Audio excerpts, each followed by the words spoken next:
After starting to live in my car this week, I'm finally going on my first adventure this weekend, as I planned on going on a hike in the mountains. Follow me around in my car live video series.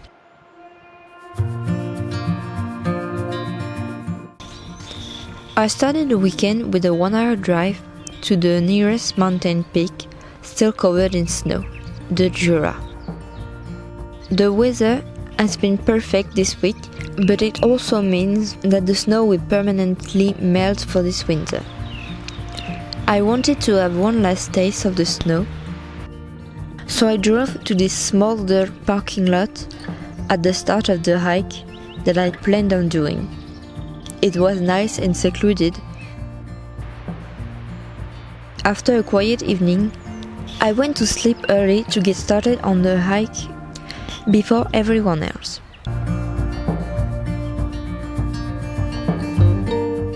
The night was pretty awful.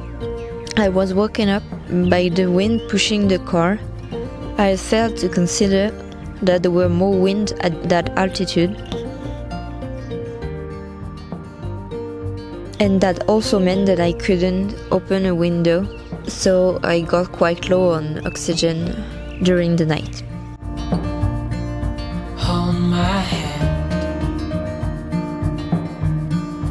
don't let go.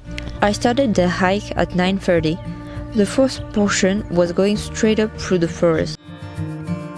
Close your eyes, get some rest. I'm by your side, lay your head on my chest.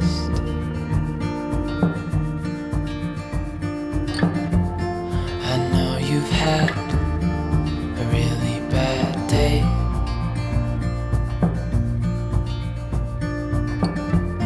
but I'm right here, it's gonna be okay. It then opened up to prairies, and I got to walk through the snow I wanted. The views were amazing and the weather was good. It was pretty windy, but the sun was shining and warming up the mountains. If all the blue skies ain't too gray, we're gonna be okay. Calm your soul, hold my hand. The important thing to note is that this hike is in a natural reserve, where from December to June you are not allowed to step outside the designated paths. This allows the animals to not be disturbed too much during the hottest time of the year, with less wood in the winter and breeding in spring. This meant that I couldn't wander around and that I had to be very careful to follow the signaling poles and not just the footpaths. There was many people that I saw coming from the outside of the path, and sometimes you have to be really careful not to follow them blindly and seek out the actual path. Great, we're gonna be okay.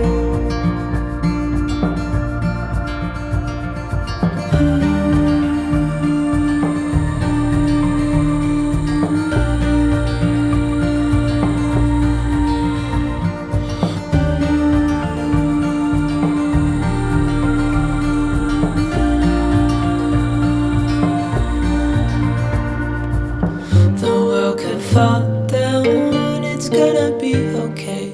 The sun could go out, we're gonna be okay. If all the blue skies fade to gray, we're gonna be okay.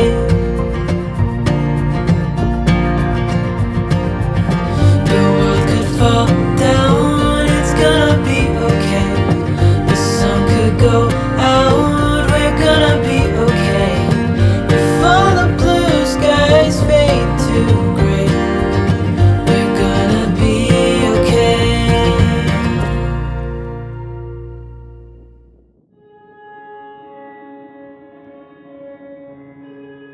You tell me you're scared. You tell me you're weak.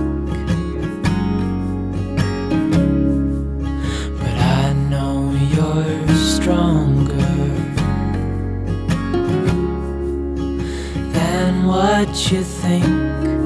There was some pretty big snow spot remaining, and I was excited to be able to walk on it. But as the day went on, the sun made it very slippery, and I actually avoided walking on it if not necessary. And that's okay, sometimes you need to learn to appreciate it even if it doesn't go according to plan. And I'll back you up. Wherever you're going, I'm going too. I'll follow you through the black and the blue. Whatever the mountain, we'll climb to the next. Honey, I'm with you through life and to death.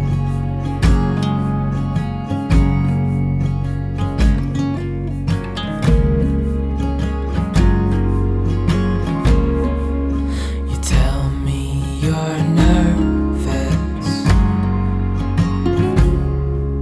You say you're afraid. I wish you could see that. I think you're brave. As I finished climbing the highest peak in this part of the mountain, La Crête de la Goutte, I discovered this amazing 360 degrees view over the Alps, Switzerland, and the Jura. And thankfully the views were pretty unobstructed, and with the help of the viewpoint indicator I could spot a lot of interesting things. Wherever you're going, I'm going too. I'll follow you through the black and the blue. Whatever the mountain, we'll climb to the next. Honey, I'm with you through life and to death.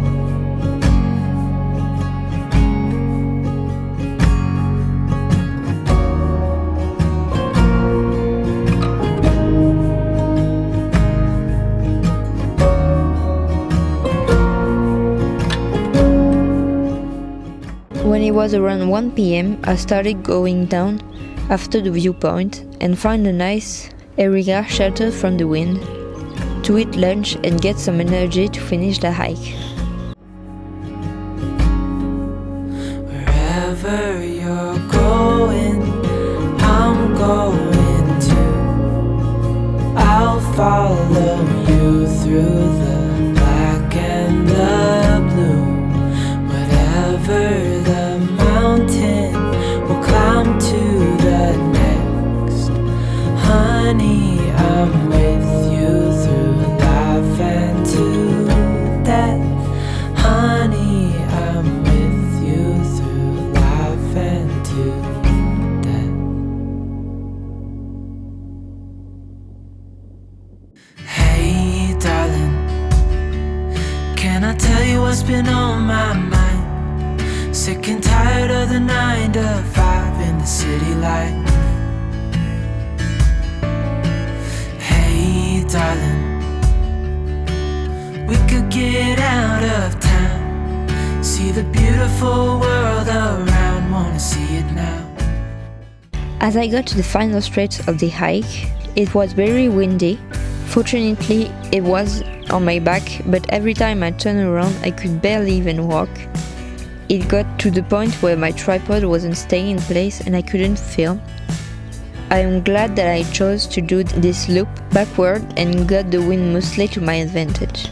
Let's get out, we can leave this city. Let's drive to the open air. Yeah, the countryside is so pretty, with the wind blowing in your hair. We can look back someday. Baby, don't you understand that we only get one life? I wanna make it count, honey. Come on now and take my hand. Hey, darling,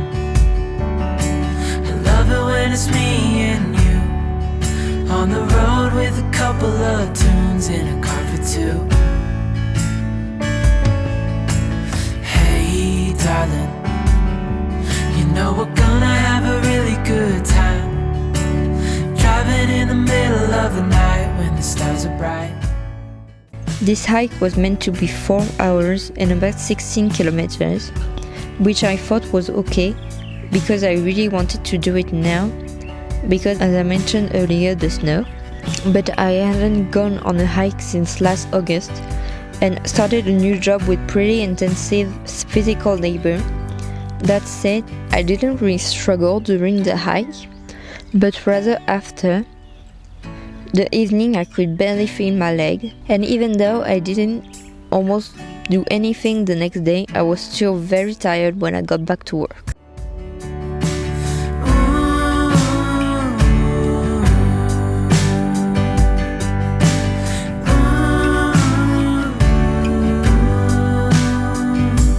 Let's get out, we can leave this city.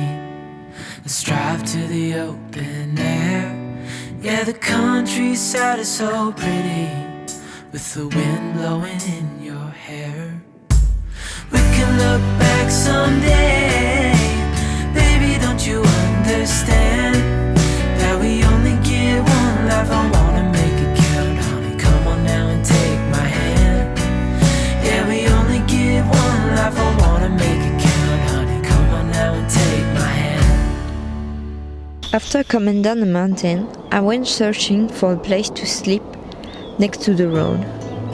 I found this dirt road that looked real and close to the water on the map and tried it. After stopping at this flat spot, I went for a swim to help my muscle rest from that hike. It was quite scary because there was a sign saying that there was a dam near and that the water levels can rise quickly. I had to hold on the tree because the ground was very slippery and wanted to be sure that I could get out of the water without covering myself in mud. I didn't try to go further with the car because I gone to check if there was room to turn back at the end, and there was a nice flat part next to a path going down to the water. After struggling a lot and eventually having to unload the heavy stuff out of the car to pass a very uphill part, and the worst part was actually carrying all this heavy stuff up the hill while being extremely tired from the hike. But all of that was worth it because as I went down to the water from the parking spot, I heard flowing water and discovered that I was next to a small river with tons of small waterfalls. I then decided to cook a tortilla and use my last bit of energy to go back down to it by the water. Forgo, give up everything that I own. Yeah, I'd give it all up now just to be with you somehow. Unexpected love was found. You're the rose in a garden. After that, I went to sleep and had the best rest since living in the car. I slept almost 12 hours. But that wasn't enough to rest my body, so I decided to climb waterfalls and go higher up the stream to find a flatter spot to do some yoga and find somewhere to have a bath. But unfortunately, there was not really enough water anywhere, but I still dipped my legs. You're the leaves in mid-August, and I've come out here to say that I love you. I then headed home to the farm because I was running out of battery on nearly everything I own and had some editing to do. In the end, that was an amazing weekend and a great start to living in my car. I love the fact that I can just go anywhere and explore new area where I'm working because that's not anything like my hometown, and I just love the freedom and quietness of the mountains. I just need to remind myself that I have the time and I should take it to do things slower and at a more manageable pace for my body. I hope you enjoy. See you next week. Bye!